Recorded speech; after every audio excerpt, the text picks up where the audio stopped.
So let's talk money and banking. I'll give you a few of my notes, and I want to hear y'all's kind of assessment.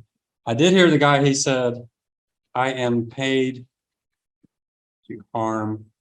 I think he said my patients are people. I can't remember which one. I kind of like that guy. He was in there pretty early on. Another quote I really liked at the very end, the lady at the very end, the last thing she said, I don't know if y'all caught this. It's not rationing to get rid of care that wasn't benefiting you. It's rational. Y'all hear that quote? That was a pretty good quote. The very last thing that they said, and I thought, well, that's a good way to bring it together. Because that's what a lot of people say, death panels. You heard that one guy with his mother in the hospital. He used the death panel and the euthanasia and all that, and they had to kind of defend themselves. Y'all hear the one question he asked is, why are they taking this decision away from me? And I yelled at the screen. Why do you think I yelled at the screen? Because you're not paying for it. That's what I said. You're not paying for it, so you can't make a decision all by yourself. It's not possible. I mean, it may seem really sad and all that. Did y'all see how much his mother's care costs? $5 million. Is that a lot of money? He said this is what she would have wanted. Do you think that was true? How many of y'all want to spend 6 months hooked up to a machine for the last 6 months of your life? So I mean, you feel sorry for him. It's not like you're just heartless. I mean, it's really sad.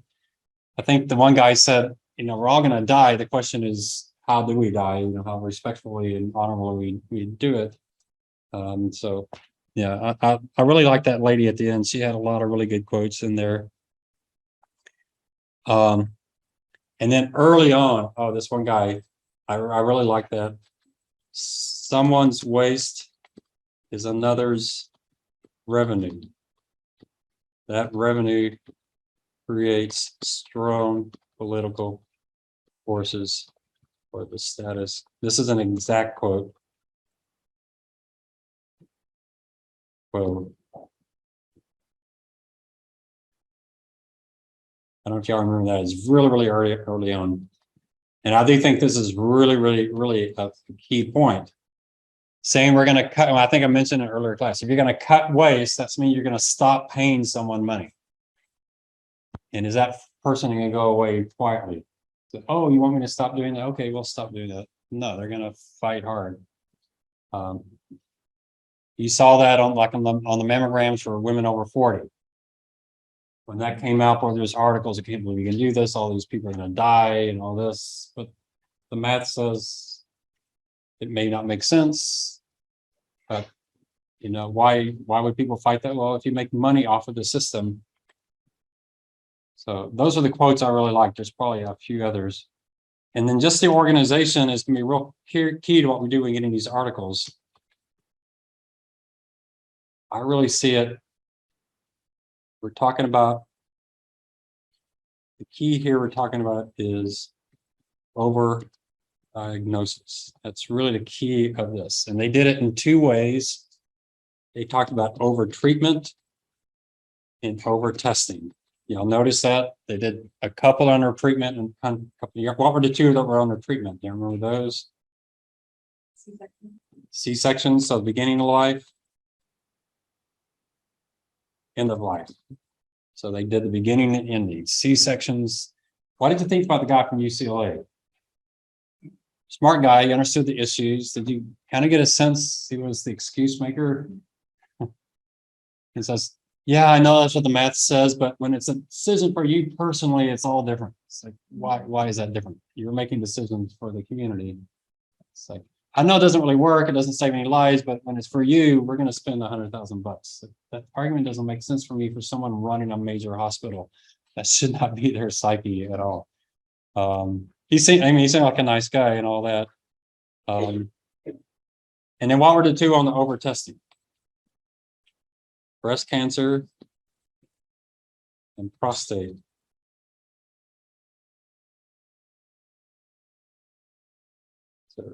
Now I'm curious, my reaction, I have kind of a strange personality. There's certain people in the movie I really, really, really liked. There's some people in a movie is like, wow, I don't like this person at all. I really liked the guy who was told, we're just going to monitor your PSAs, and he says, I'm good for now. You remember that guy? He's not like freaking out. The guy I didn't like was life as we know it has changed. You remember him? Over dramatic. If I die, the whole world's they miss me so much. This is terrible. Boy, I hope I'm not like that when I get his age. But yeah, it's like it's a little over dramatic. And then they had the one guy that got the operation, and something happened. They didn't tell you what happened. And he said, I would still do it. Would you be in his camp? It was probably not very pleasant, whatever happened to him, because he wasn't going to tell you. Yeah, it's interesting conversations in there. So unnecessary treatments, C-sections. Now, C-sections, well, I think it's interesting. We're going to see this in later articles. It's easier for the hospital because they can schedule everything. It's probably easier for the mother, but I know nothing about pregnancy. I would imagine pregnancies are a really, really tough thing. Carrying a baby for 9 months is a really tough thing. C-sections versus a natural birth, C-section is probably going to leave scars. Natural birth is probably a terribly unpleasant thing as well. But there's more to it. So there's the mother's health. There's also the baby's health. What have we discovered on the baby's health? The baby picks up a lot of important things with a natural birth, and that may be why we're seeing asthma levels so much higher today. There's some debates on these things. We'll see it in some of the articles. So it's great for the hospital. The hospital makes more money with a C-section, right? Y'all heard that? They can schedule it too, so you don't have to take care of someone waiting to have a baby. They can schedule it. You come in on Friday at 4 o'clock. You'll be home by 5, kind of thing. And they make more money. So, but it does potentially cause harm to the mom because that is a surgery, and there is research that shows the baby is worse off because of that. So interesting conversation there. Now UCLA says, well, our rate's higher because we get more difficult pregnancies. Maybe not. It seemed a little bit of a stretch. Now what did the guys say at Intermountain about them? They said,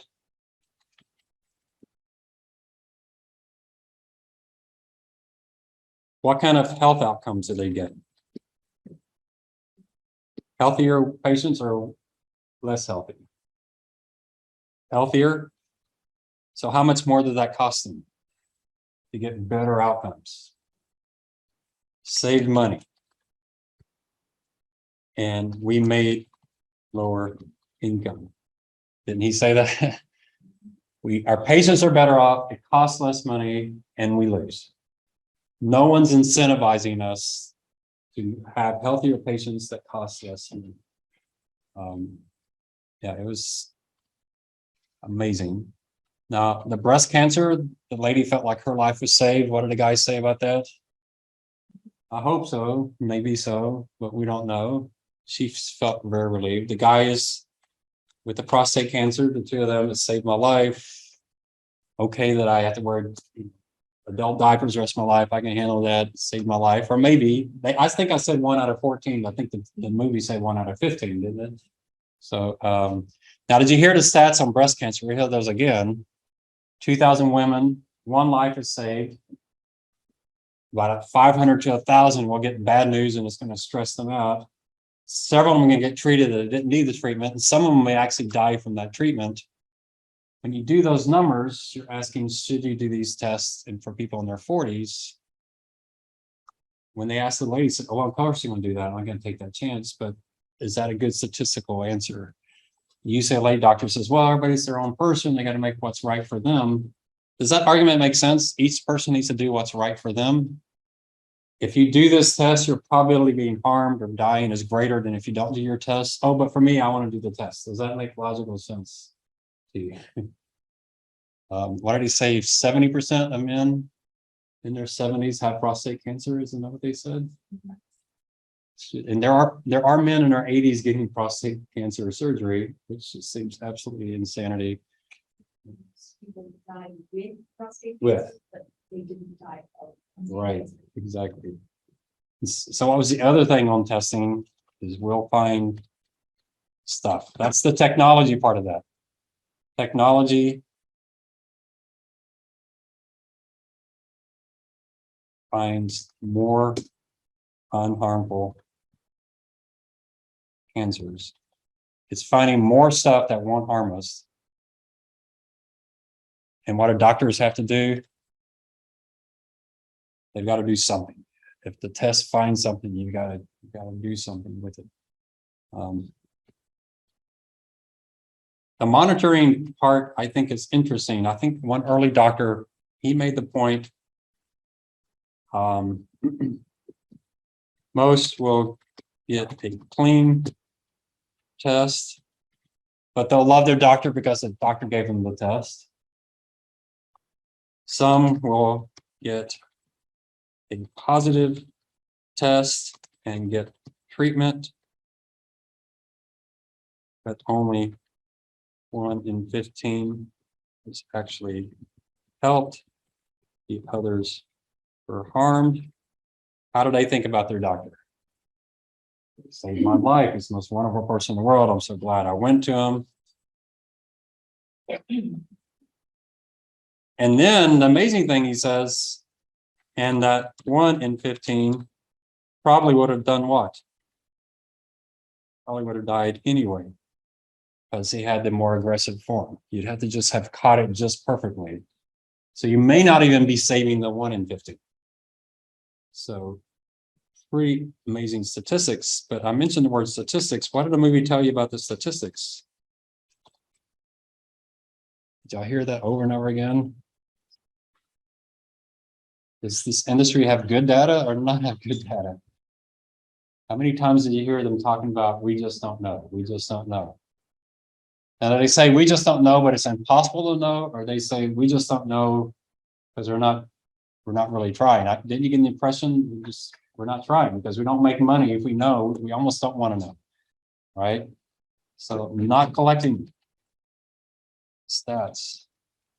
I think that came out several times in there. All right, what was y'all's? I'm curious on this one because I'm worried some of you are, feel like I'm pushing you on some controversial issues on the end of life part of that. So they showed the man and the daughter said, take him off life support, right? She was upset, she was sad, and he passed away. Then the son, who said, no, I want you to do whatever you need to do, cost $5 million. What was y'all, you may not want to share it, but I'm just curious, what was your impression during that part of it? Have you seen statistics on how much our country pays on the last month of life? They're pretty startling numbers. Anybody get teary-eyed? I thought it was kind of emotional, and part of that, just listening to it, it's kind of a sad part of life. You're going to have to address this in your paper. So you have to figure out what you think. This might not be a bad one to, talk to other people and just get their impression.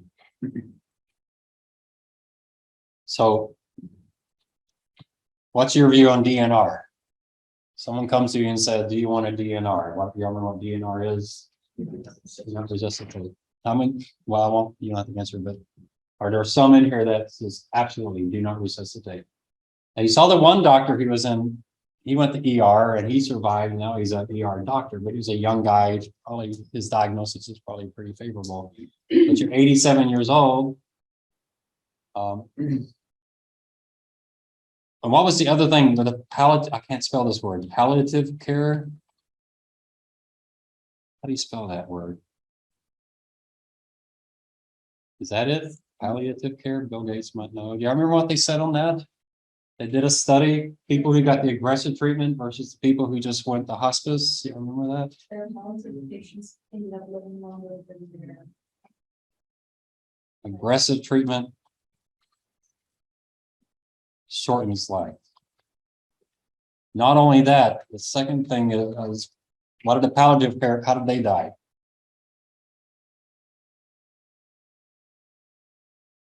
Surrounded, what did they say? Family, loved ones.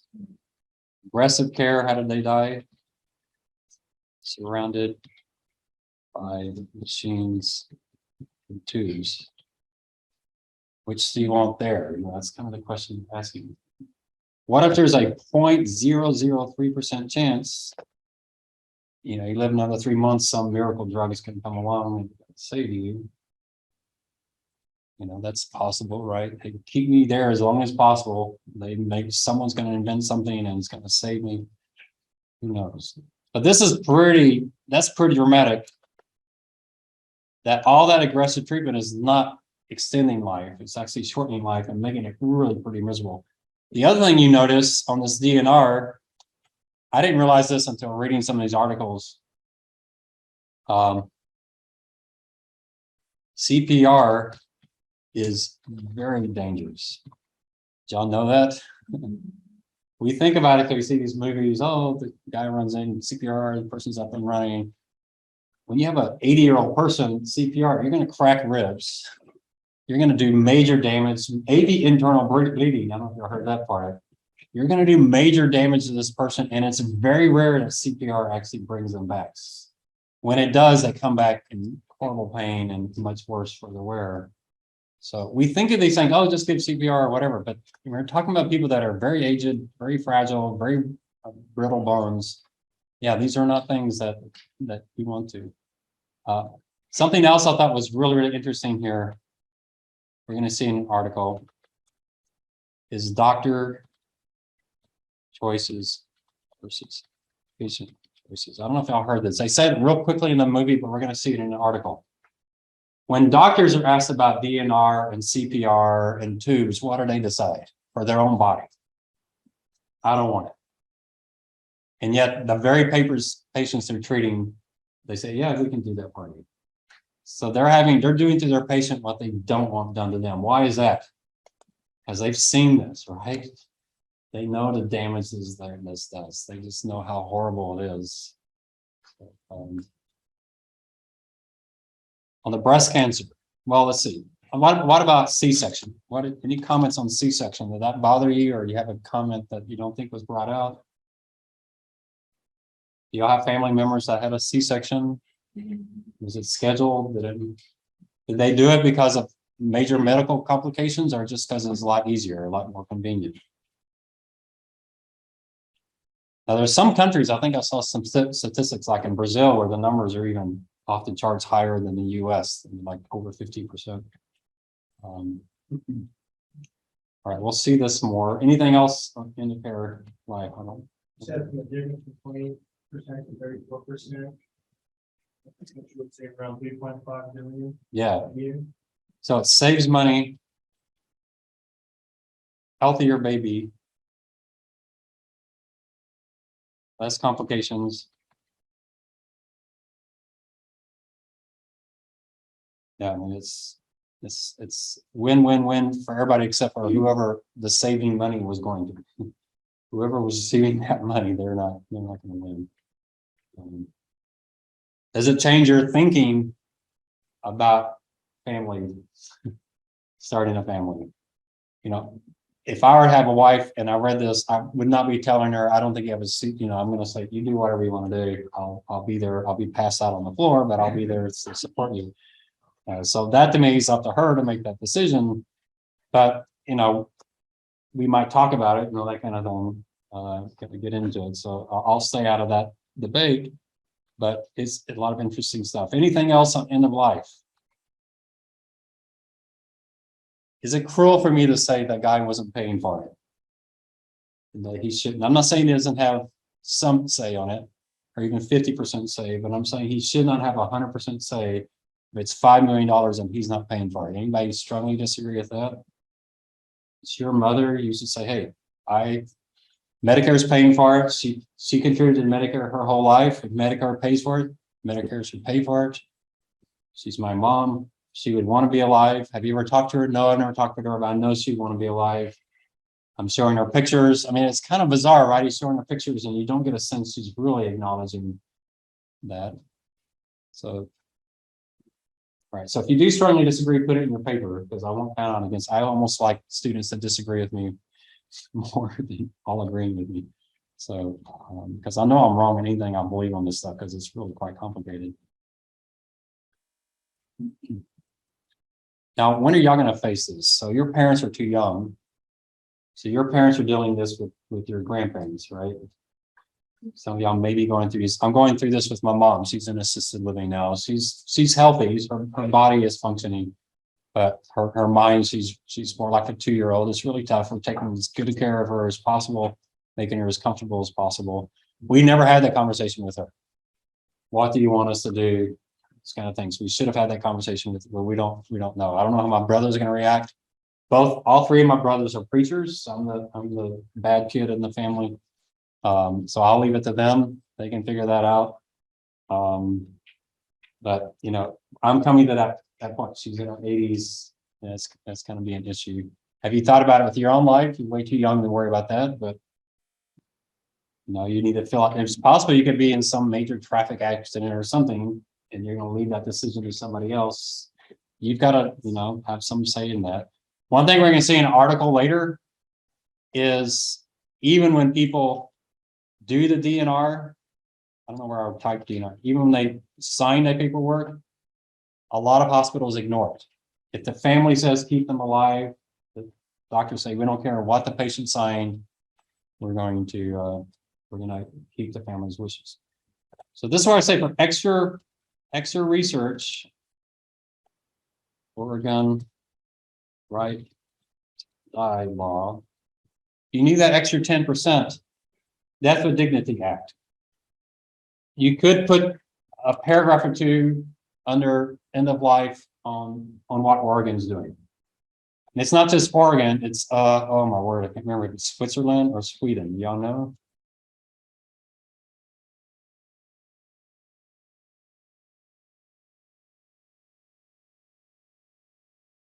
It looks like it's the Scandinavian countries.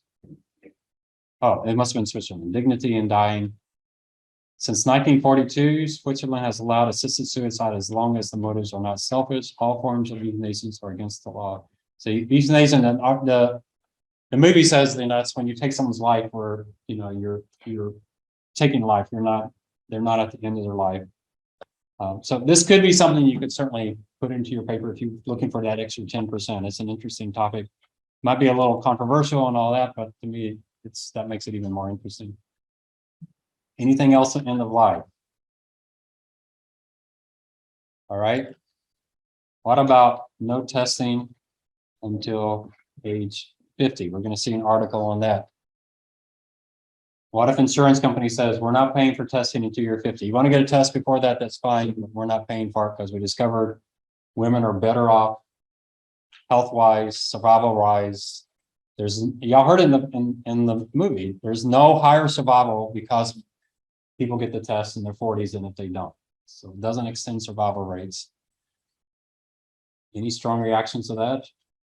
What if you have that conversation with a close relative? What do you think the reaction would be? I don't think you should have a test until 50. They would think you were crazy, dangerous.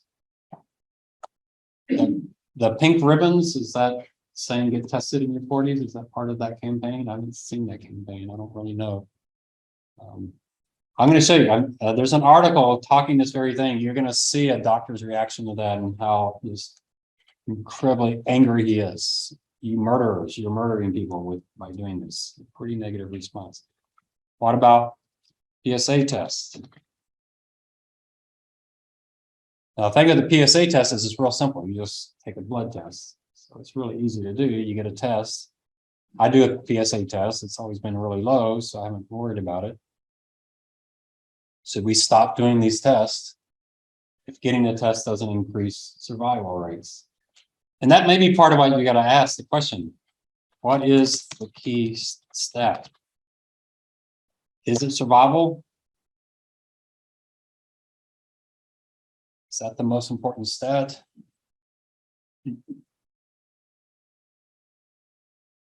Or is it will it save a life? Not a fly, but a life. Even if others die to save that life. I think that's what the movie said, especially on breast cancer, but here. Yeah, doing the testing, we're gonna find one person, we're gonna save their life. There may be 50 others whose life have been made miserable, and maybe one or two. And think about on prostate cancer, what was one of the treatments? Heavy what? Radiation. That was my question on my surgery. What's the probability I would have died from this cancer versus the probability I'm going to die because of all that radiation you gave me? I should have gotten that statistic, shouldn't I? Wouldn't that have been a really critical piece of information to have gotten? But I didn't cross my mind. But when someone comes in with a hazmat suit to give me soup for lunch, I'm thinking they did something really dangerous to me. I mean, this is in my body, and they don't even want to be 5 feet from me in a hazmat suit. They had to do something pretty radical to my body that could shorten my life in the future. Now, maybe they're like that because they're dealing with people like that every day, and so they have extra exposure. I don't know, but it does scare me. But you almost get the impression that, well, we saved that one life, but the 2 or 3 lives we killed, they don't blame us because they died from complications. You know, we were trying to save their lives. So we saved one life, we killed 2. But the one we saved is really happy, and the 2 we killed say, well, that's just the way things happen. Versus if we don't do the test and the guy dies, now he's suing us, or his family's suing us, and we're all upset. So I think they talk about that in the movie a little bit, right? There is some of that malpractice kind of risk going on. So I'm curious if your reaction to the different patients was the same as mine. Y'all probably know which guy was bugging me the most, but y'all probably loved him. You thought he was the greatest guy in the world. But it's just like, oh, come on, man. You're gonna die 10 years later, anyways. It's like, and then he's gonna be like, life as we know it will never be the same again. All right, did you like the movie, or is it too stressful, too negative? Was it surprising to you? Did you realize this industry is like this? Any of y'all have relatives in this industry? You can catch at Thanksgiving. Any of y'all have doctor's appointments that you're willing to tell the doctor, I saw this movie and boy, you shouldn't be doing what you're doing. All right. Some good statistics in this movie you should try to work in. But this is where most of it goes under the overdiagnosed part. And that's why the rubric has overdiagnosis and overtreatment as a huge part. There's really 2 parts of the rubric that cover that.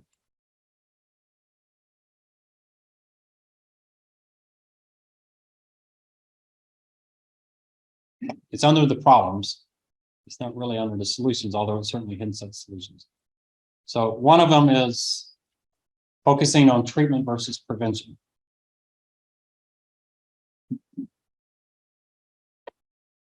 And then the other one is overdiagnosis, which is worth twice as much as everything else.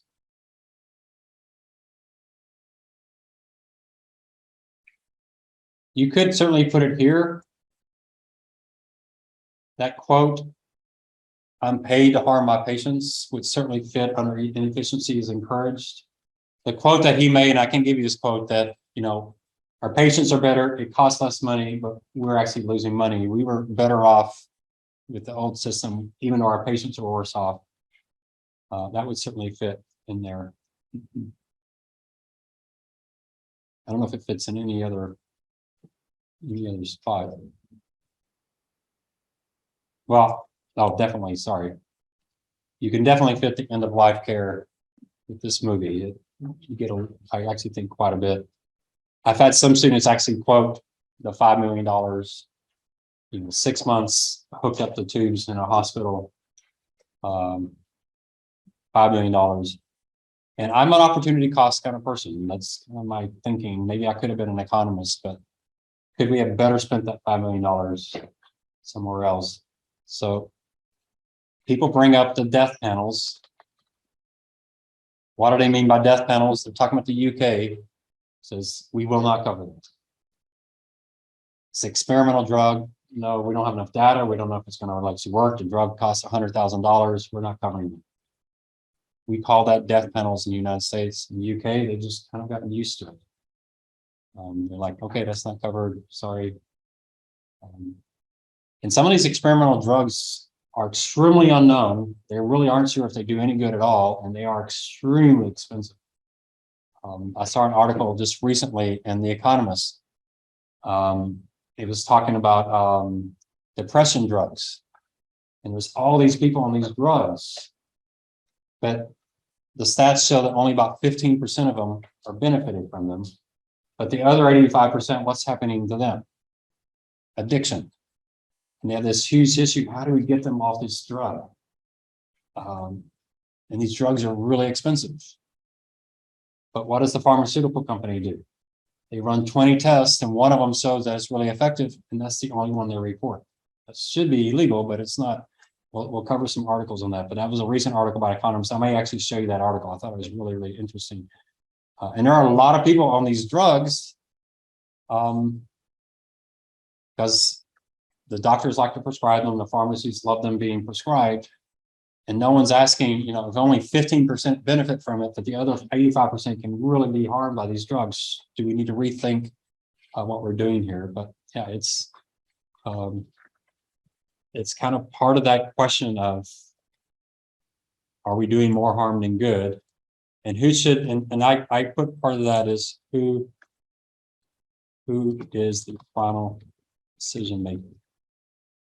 What are your choices there, do you think? So you got the patient. In the movie, the patient never made the decision, did they? Both of them said, as the wife of the man, that one was kind of heartfelt. I forget what she said. I want him to live, or something like that. If he'd want to live, or yeah, let's do whatever it takes. The son was like, hey, if you can hook her up to 1 million machines and keep her alive for an extra week, you should do it. Otherwise, it's murder. So the patient or the family, what are the choices you have? A hospital. So what did that son say? It's been taken out of my hands. The doctors have said they're going to do this. So the hospital made the decision, or the doctors. Who else do we have? Insurance companies. And government. And what does Sweet say? Who's paying? So I'm the finance guy. I'm not saying that's the only thing to consider, but I think it should always be in the consideration. So I'm not so heartless, like, oh, $10 and I'll let them go. No, I mean, it's like, it could make sense. And what opportunity cost? We spend $5 million here, that's $5 million we can't spend somewhere else. I always try to think like an economist. I'm not smart enough to be as an economist, but I like to try to think like one as much as I can. Anybody else I left out? Who else is making decisions in these? So let's bring up this. I forgot to bring up this one. So doctors, did y'all see the scenario I was talking about? The 10 people in the room, y'all remember that? That looked really expensive, didn't it? But what happened when you did that? First of all, the surgeon was outnumbered. Surgeon's like, let's cut him open. Got to do that. Now the guy in the movie, he gave the surgeon, he didn't accuse him of a financial interest. He said, when you're a surgeon, surgery fixes everything. It's just the way you think. You got a hammer, so you're going to hammer everything, whether it's a nail or whatever. And you're a surgeon, so you're going to cut people open. That's what you do. It's not just a financial thing. It's just they think that's what they do. They're good at it. Give me a chance. I can do it. You got this panel when they were saying, hey, wait a minute. Why don't we monitor for a while? Why do we look at their diet? Why do we think, kind of things? Did y'all count how many people were in the room? I don't know if you could see all of them. Now the panels, I think the panels were all without the patient. Did y'all remember a panel with the patient in the room? I don't think they were. So that's, to me, is even stranger. This room's all sitting there talking about me. I don't want the patient sitting out the room waiting for the diagnosis. We decided it's not worth doing anything for you. You know, so sorry about that. I don't know what, you know, but it looked really expensive to me. But is it expensive?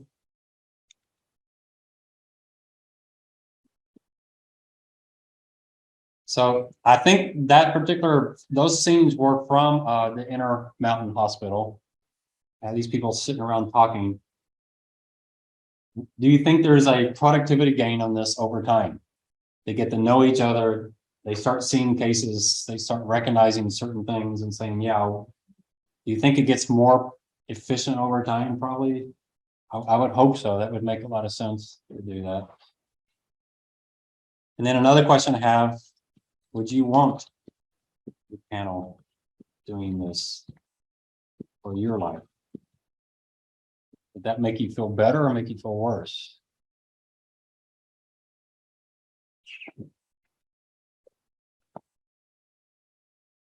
You have a dietitian in the room. Obviously, this person needs to exercise. Is that the answer they want to hear?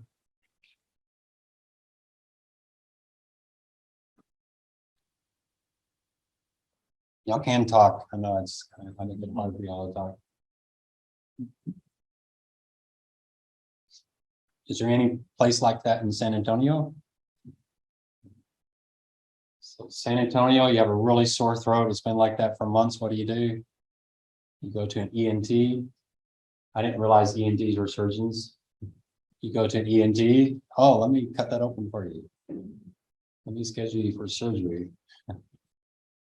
So do you really go to an ENT? Is that the smartest thing to do?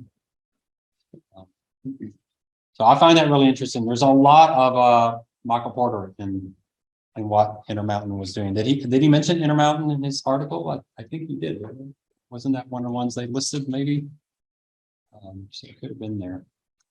All right. So yeah, end of life. There's certainly a lot to do there. I don't know if there's anything on the solutions. Oh yeah, here's one on the solutions. Studied effectiveness of treatment. You could certainly in your paper say in the movie Money and Medicine, they several times mentioned we just don't have the data to make good decisions, especially on this new technology. So that one guy at the end with the prostate cancer, man, he was like all excited. We got this new machine. We're going to do it. It's going to be wonderful. And in his mind, this is going to be more effective. It's going to save me. I'm not going to have as much problems afterwards. And the comment after that from the doctor who did know was like, we just don't know. We don't know if it's better. We do know it costs a whole lot more money. That we know for sure. And if you're a hospital that just spent $150 million on something, guess what you're going to do? You're going to use it, aren't you? You're not going to build that thing and say, you know what, we really only have 1 or 2 patients a year to use that. No, you're going to try to funnel as many people into that as you can. Same thing on robotics. The doctor says robotics, it's more effective. And then the guy afterwards says, yeah, we really don't know if it's more effective or not. We know it costs more, but we don't know if it's more effective. So there's certainly some stuff in the movie that helps you with that. There were a couple comments we're going to see later. Poor medical quality care. You heard the one, I think it was the lady early in the beginning, that mistakes are the third leading cause of death. We're going to see that in an article later, so you don't necessarily need to get that from here. We did talk a little bit about technology as the distortion. We're going to talk about that more in some of the articles. So the movie to me was primarily over diagnosis, over treatment, over testing. All right, so I wish I were the kind of professor to get people talking. I'm just I wish I would just go wild and tell me, because I really want to know what y'all think. But I realize it's a touchy topic. All right, so here it gets a little bit tough. We've got a lot of pages, but I'm only going to hit a few of the highlights, a bunch of the highlights. So here we got to be real careful that I go slowly enough so you can take some of these quotes, some of these charts, and put them in the right place. Again, I try to organize them, but it's really hard to organize them because some of these articles hit on several things. So in the rubric, you do have to start off with an introduction, and one thing you definitely want in an introduction is how this is a much bigger issue in the United States and other places. A lot of times we show it as percentage of GDP. If you can get a more current number on that, you can certainly go and find that. But the old numbers from the articles is fine. So a lot of times we look at it as percentage of GDP. You can talk about it in terms of dollars, but really it's a per capita or that kind of thing. You want to say, you know, how big is the country, and then how much are we spending?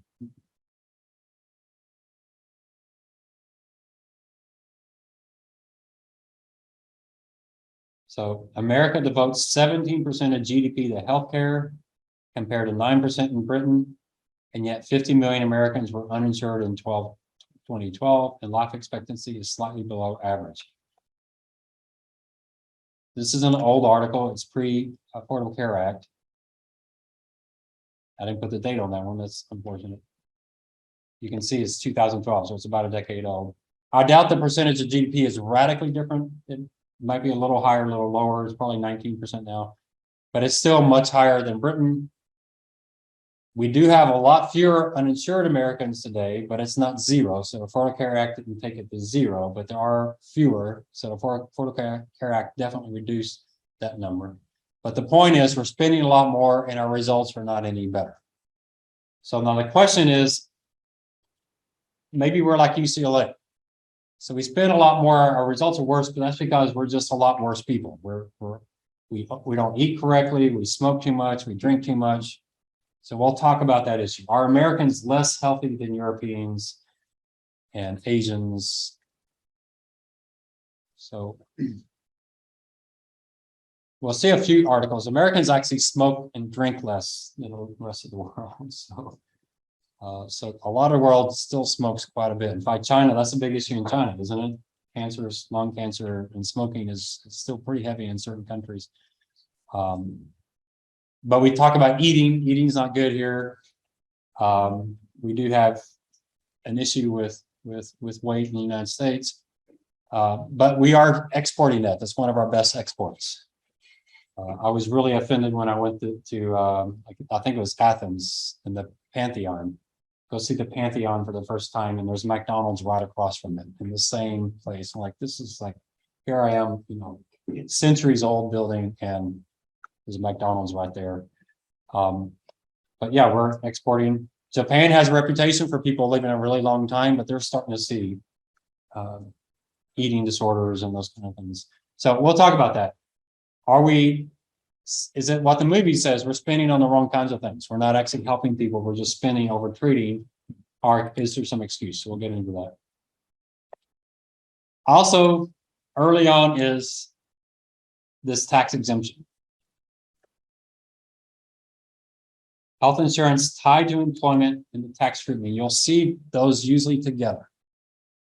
So you definitely have to talk about that. I put it under the problem, but I do think it's part of the introduction, but I definitely put it under the problem. So why is health insurance tied to employment? And you'll see this in some of the articles. So the general story is, during World War II, we had wage freezes. You couldn't pay your workers. So employers started giving the workers health care. And so I think we talked about that, and we'll see that in here. And then the IRS had a decision to make how to treat this for tax reasons, and then we're stuck with it. So employer-sponsored coverage is tax exempt. I said $200 billion back then. It's more now. That fueled a few things. So first of all, it's hurting the federal government because that's $200 billion they could have used for healthcare for the poor if they wanted to. The second thing it did is made us use more healthcare. So you get that $200 billion we would have paid in taxes. Now we're spending on healthcare, so we're going to go use doctors more. So it fueled healthcare inflation. It favors rich employees. Why? Because when you have a tax advantage of something, the people with the highest tax rate are going to get the biggest benefits. So it's skewed toward the rich, who pay higher taxes if they were compensated. And how wealthy is the gig economy? Is the gig economy the wealthiest Americans, or are they in kind of the lower middle class? What do you think? Uber drivers, are they the richest people in the United States? Probably not. What kind of employer-sponsored tax exemption do they get? Healthcare. Zero. So we're ripping off the self-employed and we're giving this huge tax advantage, especially people who work for large employers. And then employees that do work, especially rank and file, would actually get paid more if it wasn't for this. Because instead of giving you health care, you'd be given what they were paying, $15,000 or whatever they were paying. About half the population gets their health insurance from the job. That might say 50% don't have that, but you know, there's a big chunk of that other 50% that's on Medicare and Medicaid. So there's a lot of them covered there. It also makes it hard for you to switch employers. You can't just quit a job and go somewhere else. You got to make sure you got all that healthcare lined up. Whereas you bought your own healthcare, you would just switch jobs and do something else. Healthcare inflation is one of the main reasons we pay for the average American, average American has stagnated. And this is absolutely true. It's really quite interesting to me. There's two ways governments report pay. They do total compensation, which looks like it's grown really, really pretty healthy. And then they do take-home pay that keeps out these types of employer provided. If you look at pay without the healthcare, pay has not increased much at all for most workers. For a lot of workers in the United States, most of their raises the last several decades has been more healthcare provided to them, more healthcare coverage, I mean payment.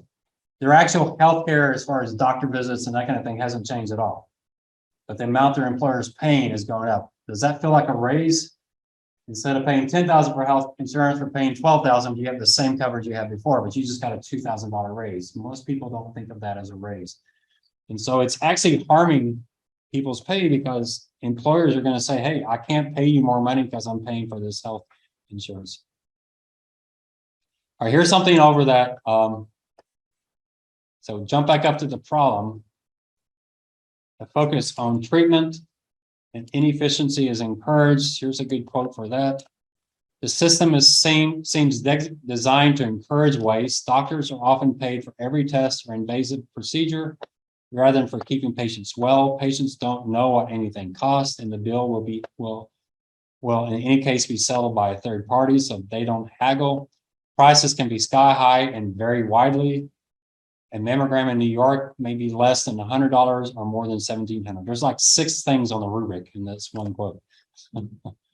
So inefficiency is encouraged. Why? Because we pay for treatment, not for health. Patients don't see what anything costs, so they don't act like consumers. They don't haggle over price. Prices can vary widely, which makes no sense. And to give you an example here, they don't say whether or not a mammogram makes sense. They just say it can cost as little as $100, as much as $1,700. But if your insurance is paying for it, what do you care? There's a lot in that particular comment. All right, what about the uninsured? This is like the easiest thing on the entire rubric, and some students don't get it. All I need for you to do there, that's on line 28, or it's right before the solutions. The very last thing on the problems. I just need you to acknowledge that in the United States, uninsured Americans is a special case. It's not a case in Canada or UK where they had universal coverage. In the United States, we have uninsured Americans, and it's a large number. I will show you later, I do have a quote in here how much Affordable Care Act has brought that down, but it is a large number in the United States. Uninsured 18 to 64-year-olds has fallen from 18% to 13.9%. This is probably, well, okay, this is post Affordable Care Act. More Medicaid was funded. I realize in Texas, that's a big issue because I think Texas, they decided not to do that, right? I think that's still the case. But a lot of states were able to expand Medicaid. Why didn't Texas expand it? Texas' argument was, we'll expand it now with all these federal government grants, but then 5 years from now, you're going to take that away, or we're going to be stuck with this huge bill. That was kind of their argument on this. Or they just didn't want the Affordable Care Act to work because it was a red state. with a Democratic, president. However cynical you want to be on that, but yeah, and that's not every state expanded, but that expansion by itself had a huge impact on bringing down. But we still have 14% uninsured. It wasn't people flopping to healthcare.org. It was the expansion of Medicaid. That was really the biggest reason.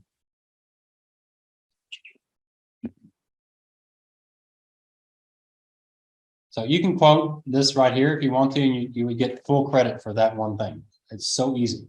Don't miss the easy points. Some of y'all miss easy points on paper one. Don't miss the easy points. I just need you to acknowledge in the United States uninsured is an issue. Give me a percentage. I don't care if it's 10 years old, give me a percentage.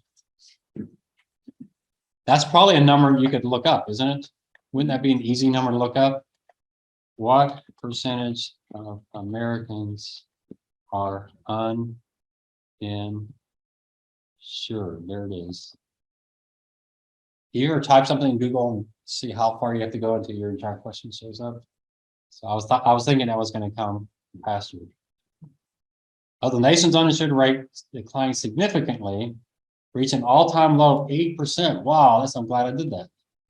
Based on new data from the NH National Health Interview Survey compared to prior of 9%. That's really interesting. So that could be the Affordable Care Act really is starting to have a huge impact on the uninsured. That 8% is still a high number versus other countries, but there you go. You can update your number there, and that could count part of your 10% extra analysis. Now you notice I just quoted a number. I don't know if this is does that look like an official number? It's coming from hhs.gov.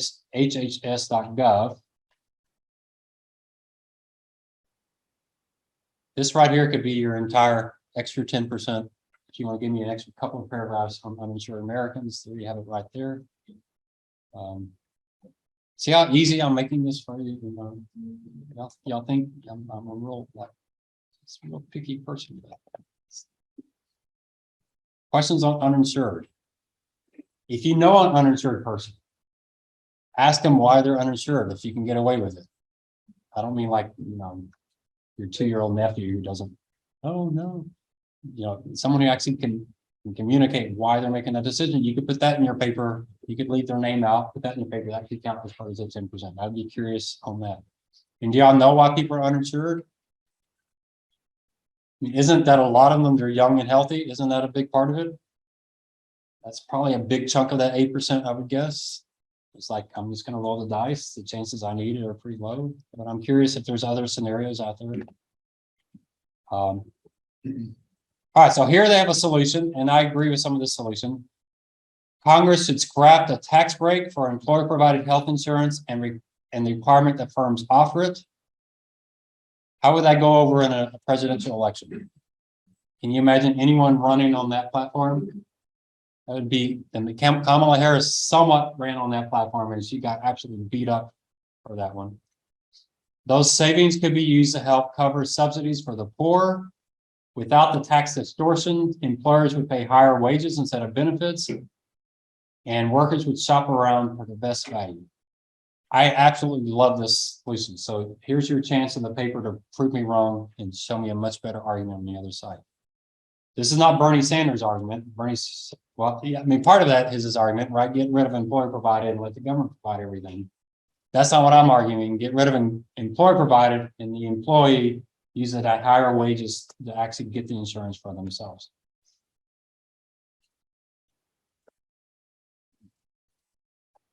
Now, we still have the one issue here, the pre-existing condition. You always have to have that in the back of your mind. If employers have to buy it themselves and there's someone who's been diagnosed with diabetes, and the employer says, hey, here's your $15,000, you go buy your own insurance.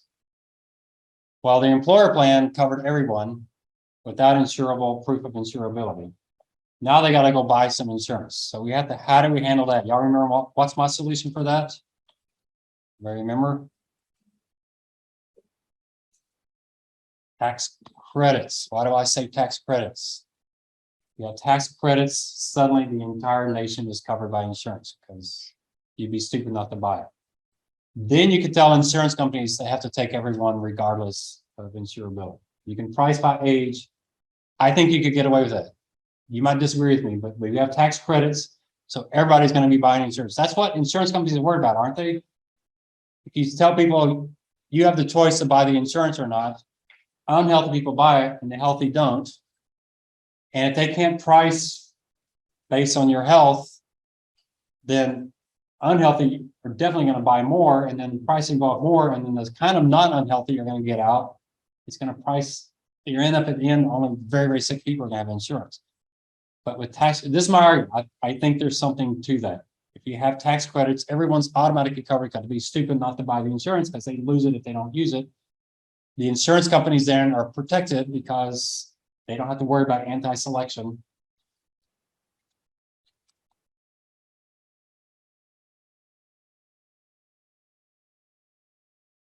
If you want to put in the paper, Professor Sweet thinks this would work, but I don't think it would work because, well, I would love it. That would be like wonderful. Then I can tell the next class, yeah, I didn't think of that. That was, does anybody have an argument against this?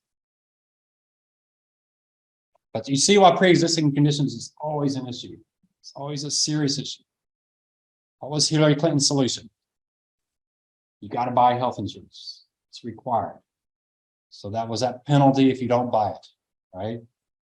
And President Obama beat her up in an interview and in a debate on that, and then that's what he did as well. He required it because he saw that. You know, there's almost no other way to get it. If you're going to tell people you can get health insurance and they can't price based on your health, the only way the insurance industry is going to do that is if everybody's buying insurance. That's the only way it works. All right, questions on that one? I think that's a big part of it. That's under the solution. It's, I have it first because you can see that's one of my. So 1, 2, I have them. Yeah, all of these are related. Y'all see how these are related. So first of all, we stop buying insurance for doctor visits and those kind of things. Secondly, we get rid of the tax credit. We give the employee the money. Thirdly, the employee has MSAs, HSAs, so they're paying a lot of bills, so they become consumers. And we take it away from the employer, so the employer doesn't have to worry about that mess. Yeah, I think that would have a huge solution. Now, this isn't the UK solution. This isn't the Bernie Sanders solution, so it's a very different solution. You might say, well, this would never work because any place that's been tried in the world, it's always failed. The problem with that this debate is it's never been tried anywhere in the world, so we don't really know. So we'd be the first to try it. It would probably completely fall apart and be a complete mess. That's for you to decide why that would be a complete mess. But it is not the solution anyone else is trying. Employers are already doing that. Employers are already moving to higher deductible plans. As patients become more like consumers, healthcare providers are improving their game. There's a great quote. You want to put that under make the patient more of a consumer. As patients become more like consumers, healthcare providers are improving their game. You didn't really see any of this in the movie, did you? The movie was all on the supply side. Now we're talking about the demand side. How can we fix that demand side? Well, we make you a consumer. So you're actually haggling about price, debating price, shopping quality. The government should release more data on the price and quality of doctors.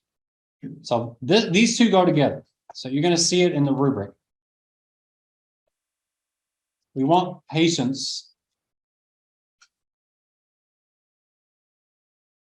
We want patients to be consumers.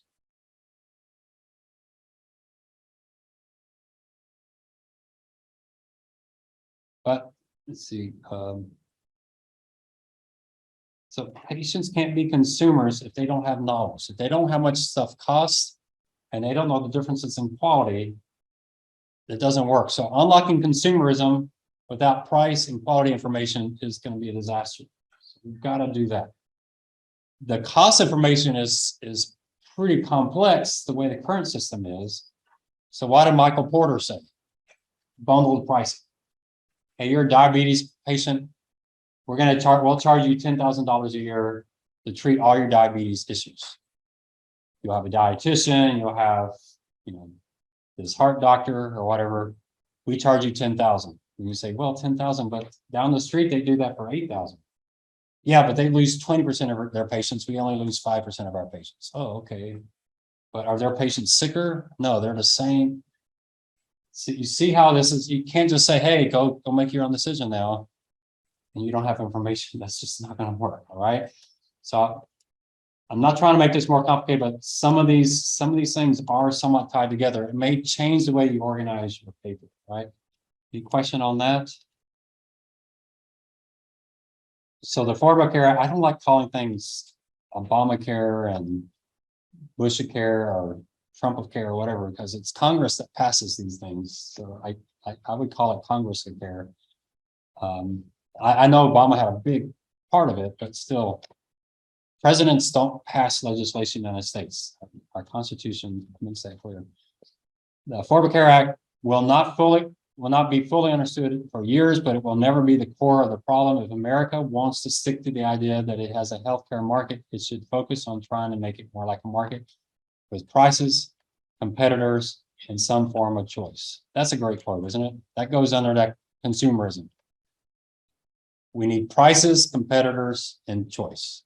If you have that, then you have something that's going to look like other markets where you're seeing productivity going up, costs coming down, technology saving prices. All right, am I going at a good pace? You're keeping up? We're on page 3 out of 138. So we'll be finished sometime in March next year. It will go faster. I'm going slower now to just kind of set this up. This article actually has a lot of stuff in it. Okay. There are some charts like this that are out of date. So you can use this chart, realizing it's out of date. If you can find a more up-to-date chart, I'll count it as part of your 10%, and then I'll probably steal it and use it in my next class. So you might try to do that and see if you can find a better chart. It doesn't have to be exactly this chart with Switzerland and Britain, but just something that just shows the US is way out of line versus other countries. So you see that. And it just be interesting with the Affordable Care Act to see what kind of impact it did have. Did it at least make the line start going a little sideways and bring back some of that heavy growth? So there are charts in here that you can copy and paste into your paper, and that works perfectly fine. Just make sure when you're quoting and using charts, at a minimum, get the page number of this. Make sure you're doing that while we're going. Hopefully y'all have been doing that, getting page numbers. On the money and medicine, all I need is just quote in parentheses from money and medicine. That's enough. You don't need to say at minute 12 and 43 seconds. I don't need that. Just tell me you got it from money and medicine. All right, so we'll start here next time.